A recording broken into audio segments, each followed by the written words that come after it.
They sold over 25 million albums worldwide, 8 gold records, 1 platinum, 1 double platinum. Slow Ride became one of the most iconic rock anthems of the 70s, hitting number 20 on the charts and still streaming 25 million times on Apple Music today. Then the relentless touring machine destroyed them from the inside out.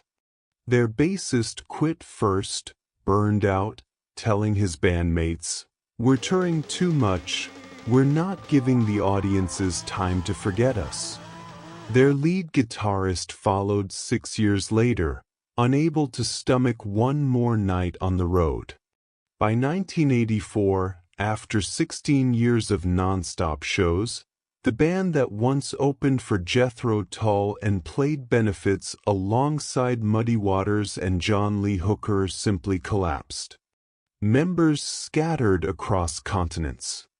The singer died of kidney cancer at 56.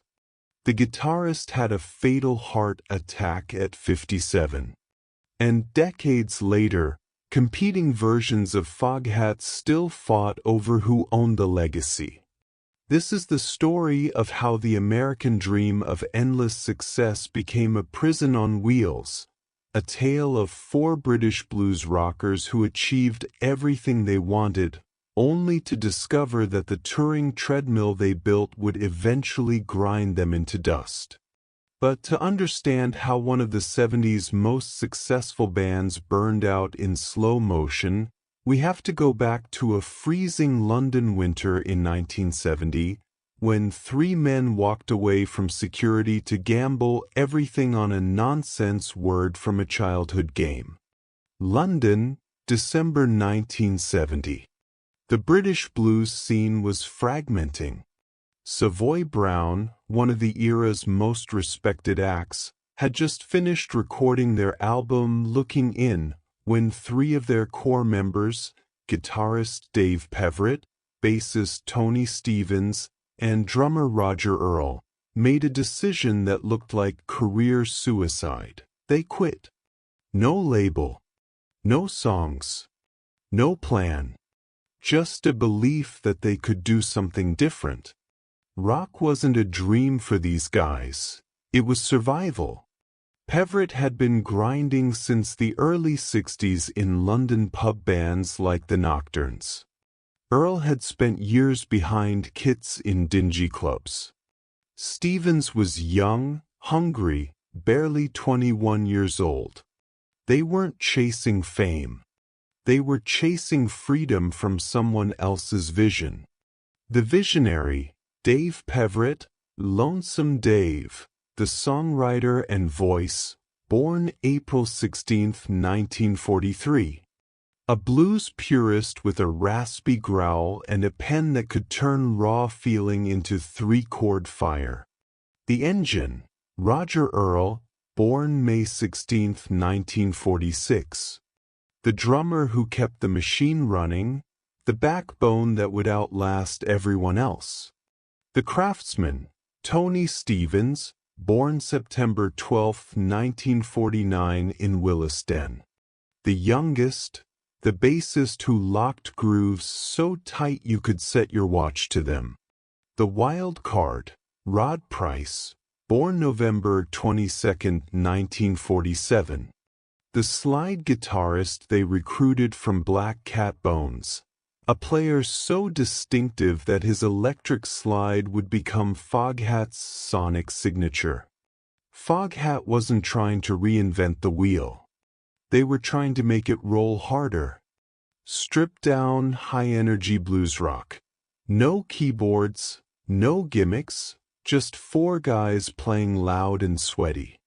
While prog rock bands were building symphonies and glam rockers were painting their faces, Foghat doubled down on boogie, simple riffs, driving rhythms, and solos that felt like they could melt asphalt. American audiences latched on because Foghat sounded like a bar band with stadium ambitions. Critics dismissed them as derivative. Fans didn't care. This was music for the highway, the factory floor, the working class weekend. Foghat didn't need to be sophisticated, they needed to be relentless. But in early 1971, they couldn't get arrested. They recorded 5 or 6 demos at Abbey Road Studios in London. Nobody wanted them. Labels passed. Doors closed. Then came the Cheese Biscuits.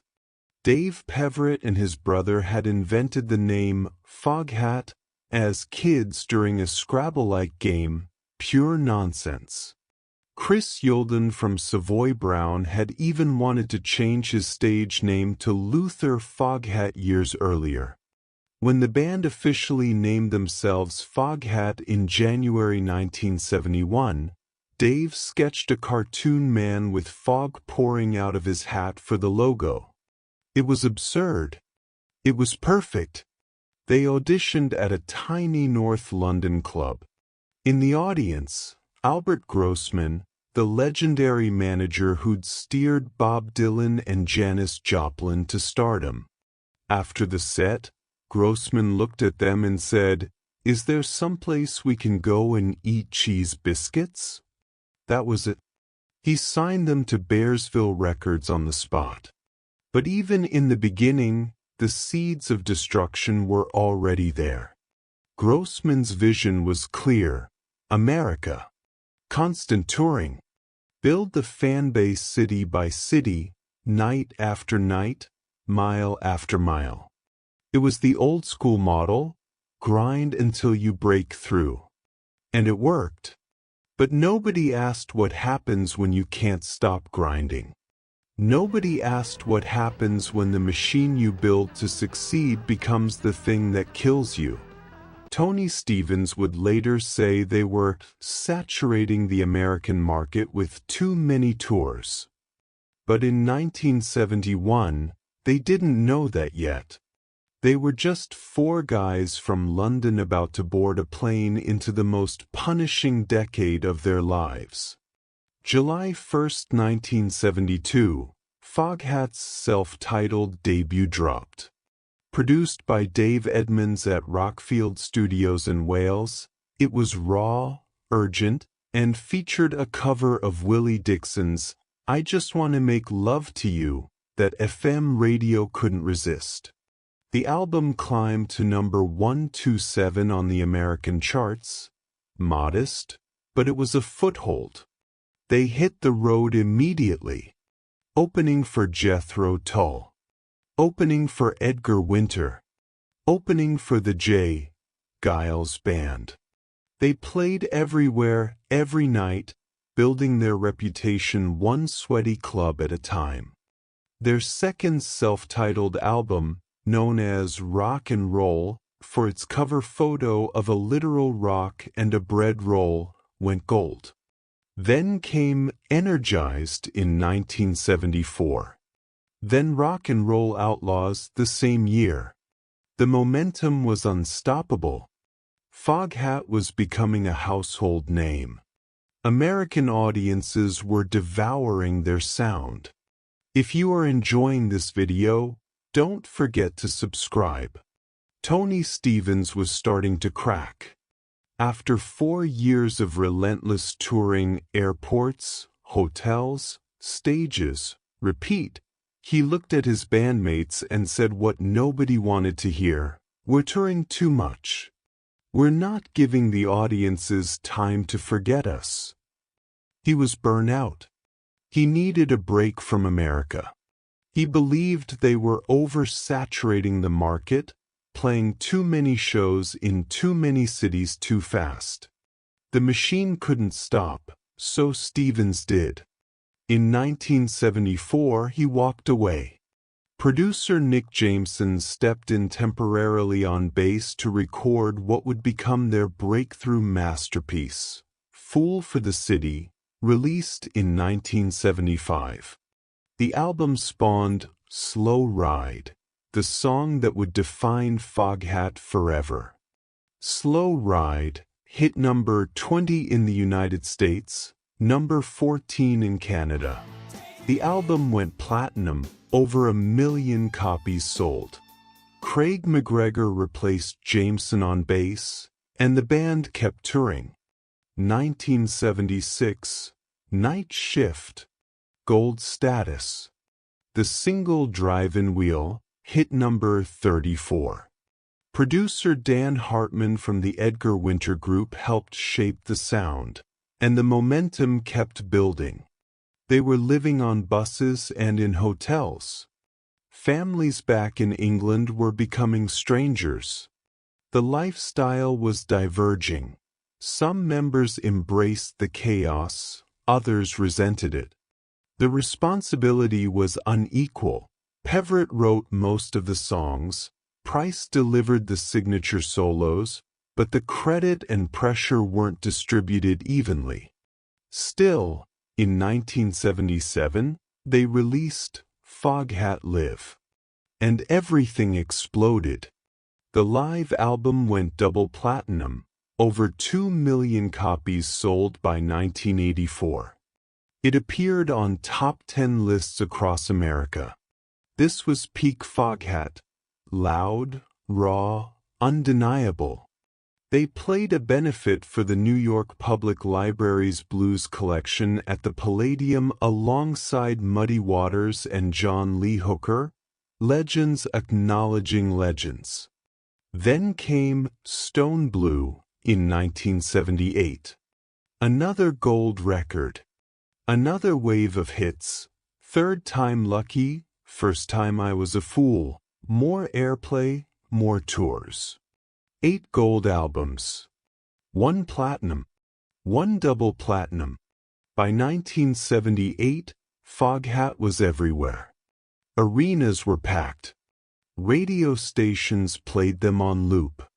They were the sound of American rock, British blues filtered through endless highways and working-class grit. If you turned on an FM station between 1975 and 1978, you heard Foghat. If you went to a rock show, you probably saw them open or headline. They had done it. 4 guys from London had conquered America on their own terms. But that moment of glory was also the beginning of the end. Because while they looked unstoppable on stage, everything offstage was cracking wide open. After 1978, record sales began to slip. The music industry was shifting. Disco was dominating the charts. Punk rock had captured the youth market, making bluesy boogie feel like a relic. And then came MTV, a new media upstart that threatened everything Foghat represented. They were road warriors in an era that suddenly cared more about image than sweat. And the touring, the touring never stopped. November 1980. Rod Price, the slide guitarist whose sound was Foghat, quit. He was done. Burned out. Sick of the constant touring, the endless cycle of stages and hotels and airports. But it wasn't just exhaustion.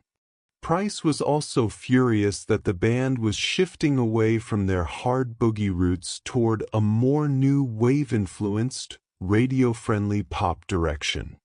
The music was changing. The identity was slipping. And Price wanted no part of it. 4 months, the band auditioned replacements. In February 1981, Eric Cartwright stepped in. The machine kept moving, but something fundamental had broken. If you are enjoying this video, subscribe. 1981, Girls to Chat and Boys to Bounce.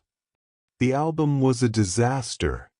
Foghat, the band that had built their empire on raw, sweaty blues rock, was now chasing new wave trends, trying to fit into a radio format that didn't want them. The core fan base felt alienated. The new audience didn't care. Craig McGregor, the bassist who had replaced Stevens and held the rhythm section together through the peak years, quit in 1982. Another casualty of the treadmill. 1983, Zigzag Walk. Their last album for Bearsville Records. It barely touched the charts, number 192. Then it disappeared. By 1983, they stopped touring. After 16 straight years, the machine finally ran out of fuel. And in 1984, Dave Peverett, the voice, the vision, Lonesome Dave himself, left and returned to England. Foghat was over. The identity was fractured. The legacy was unclear. Roger Earl, the drummer who had been there from day one, tried to keep it alive. He reformed Foghat with McGregor, Cartwright, and a new singer-slash-guitarist, Eric Bergson, and kept touring into the early 90s. Bassists rotated: McGregor, Brett Cartwright, Jeff Howell, Dave Krieger, everyone cycling in and out like they were auditioning for a ghost. If you are enjoying this video, please subscribe. By 1990, Dave Peverett had returned to the United States and formed his own version, Lonesome Dave's Foghat, featuring Brian Bassett from Wild Cherry, Stephen Dees, and Eddie Zine, both of whom had played with Hall and Oates. Two Foghats, two visions, one shattered dream. For a while, it seemed like Foghat would remain split forever. Roger Earl's version toured the circuits. Dave Peverett's version played smaller venues, trying to reclaim the name and the sound that had once belonged to all of them. Then, in 1993, something unexpected happened. Rick Rubin, the legendary producer, urged the original lineup to reunite. Rod Price came back. Tony Stevens came back. Peverett and Earl stood side by side again. The dream reassembled itself. Although Rubin ultimately proved unavailable to produce their comeback project, the group released Return of the Boogeymen in 1994. It wasn't a chart sensation, but it was real, proof that the Brotherhood could still exist, even if only briefly. In 1998, they released Road Cases, a live album that captured the raw energy fans remembered. For 6 years, the original lineup held together. It felt like healing. It felt like the story could end on a note of redemption. For guys who had burned out, come back, and proven that the music mattered more than the pain. But the story wasn't over. After 6 years together, Rod Price decided he was done. Not angry this time, just finished. He retired from touring for good, unable to face another night on the road. The reunion dissolved. Then the real tragedy began. February 7, 2000. Dave Peverett died from complications of kidney cancer. He was 56 years old. The voice of Foghat, the man who wrote Slow Ride, who sketched the cartoon Foghat logo as a kid, who had gambled everything in 1970 and won, was gone. Charlie Hune, formerly of Humble Pie, Ted Nugent, and Victory, stepped in to replace Peverett on lead vocals and guitar. The lineup of Earl, Stevens, Bassett, and Hune recorded Family Jowls in 2003. March 22, 2005, Rod Price died. He was 57.